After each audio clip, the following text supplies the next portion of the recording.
Hi friends, നമ്മളിന്ന് പുതിയൊരു ഐറ്റാണ് നമ്മുടെ ചാനലിൽ പരിചയപ്പെടുത്താൻ പോകുന്നത്. ഇത് ബ്രിക്സോൺ എന്ന് പറഞ്ഞ കമ്പനിയുടെ പെഡലർ എന്ന് പറഞ്ഞിട്ടുള്ള ഒരു മോഡലാണ് നമ്മൾ ഇന്ന് നമ്മുടെ ചാനലിൽ പരിചയപ്പെടുത്താൻ പോകുന്നത്. ഇതിന്റെ പ്രത്യേകത എന്താണെന്ന് വെച്ച് കഴിഞ്ഞാൽ ഞാൻ പറഞ്ഞിരേണ്ട ആവശ്യമില്ലാതെ നിങ്ങൾക്ക് ഈ വീഡിയോ കണ്ടാൽ തന്നെ മനസ്സിലാവും. ഇതിന്റെ ലുക്ക് ഏറ്റവും വലുത് ഇതിന്റെ ലുക്ക് തന്നെയാണ്. ഇതിന്റെ കളർ കോമ്പി കാര്യങ്ങളൊക്കെ ഭയങ്കര അട്രാക്റ്റീവ് ആയിട്ടുള്ള കളറിലാണ് കമ്പനി ഈ മോഡൽ ചെയ്തിട്ടുള്ളത്. ഇതിന്റെ ഏറ്റവും വലിയ എടുത്തു പറയേണ്ട ഒരു 3 ഫീച്ചേഴ്സുകൾ ഞാൻ പറഞ്ഞുതരാം. നിങ്ങൾ ഇതുപോലത്തെ സൈക്കിൾ എവിടെയെങ്കിലും കണ്ടിട്ടുണ്ടെങ്കിൽ നിങ്ങൾ ഇതിനടിയിൽ കമന്റ് ചെയ്യേണ്ടി.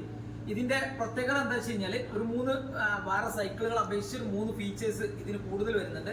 എന്തൊക്കെയാന്ന് വെച്ച് കഴിഞ്ഞാൽ ഒന്ന് ഇതിന്റെ ഹാൻഡിൽ 4 ബോൾട്ട് ഹാൻഡിലാണ് വരുന്നത്. നമ്മുടെ വലിയ ഗിയർ സൈക്കിൾസ് മുതിർന്നവർ യൂസ് ചെയ്യുന്ന ഗിയർ സൈക്കിൾസിന്റെ മോഡലാണ് ഇതിന്റെ ഹാൻഡിൽ കാര്യങ്ങളൊക്കെ കമ്പനി ചെയ്തു വെച്ചിരിക്കുന്നത്. പിന്നെ രണ്ടാമത്തേത് പ്രിന്റ് വരുന്നത്, സ്റ്റിക്കർ അല്ല. നമ്മുടെ ഈ കമ്പനിയുടെ പേരുകൾ, മോഡലിന്റെ പേരുകളൊക്കെ ഇതിൽ പ്രിന്റ് ചെയ്തേക്കാണ് ഈ ഫ്രെയിമിൽ. അതുകൊണ്ട് തന്നെ വാട്ടർ ഡിക്കാൽ എന്നാണ് ഇതിന് പറയാം. അത് ഇതിൽ പ്രിന്റ് ചെയ്തിട്ടുള്ള ഓപ്ഷൻസ് ആണ് വരുന്നത്. മൂന്നാമത്തെ എടുത്തു പറയേണ്ട ഒരു സംഗതി എന്താണെന്ന് വെച്ച് കഴിഞ്ഞാൽ ഇതിന്റെ സ്പോക്സുകൾ, ഇല്ലുകൾ നമ്മുടെ നോർമൽ സൈക്കിൾസിനൊന്നും ഇത്ര നമ്മുടെ ബൈക്കിനെ പോലെ ഉള്ള ഇല്ലുകളാണ് ഇതിൽ വരുന്നത്. പിന്നെ ഇതിന്റെ അതാണോ അത് സ്ട്രൈറ്റ് ആണ് കോർത്തുള്ളത്. ഇതിൽ ഫുൾ ബെയറിംഗ് സിസ്റ്റം ആണ് ഇതിൽ വരുന്നത്. മക്കൾക്ക് ഓടിക്കാനൊക്കെ ഭയങ്കര സ്മൂത്ത്നെസ് ഉള്ള ഒരു വണ്ടി കൂടെയാണ് ഈ ബ്രിക്സോന്റെ ഈ പെഡലർ എന്ന് പറഞ്ഞിട്ടുള്ള വണ്ടി. പിന്നെ ഇതിന്റെ വേറെ ഫീച്ചേഴ്സ് എന്താണെന്ന് വെച്ച് കഴിഞ്ഞാൽ ഒന്ന് ഇതിന് ബ്രേക്ക് സിസ്റ്റം എടുത്തു പറയേണ്ട ഒരു സംഗതിയാണ്. ഇതിന്റെ ബ്രേക്ക് സിസ്റ്റം എന്ന് പറയുന്നത് ഇതിന് ലൈനർ ബ്രേക്ക്, നമ്മുടെ ബൈക്കിനെ പോലെയുള്ള ലൈനർ ബ്രേക്ക് സിസ്റ്റം ആണ് ഈ മോഡലിൽ വരുന്നത്. പിന്നെ സീറ്റ് ക്വിക്ക് റിലീസ് ആണ് ഇതിന് സീറ്റ് വരുന്നത്. പിന്നെ ഇത്ര ഫീച്ചേഴ്സുകളാണ് ഈ വണ്ടിയെ പറ്റി പറയാനുള്ളത്. ഓക്കെ.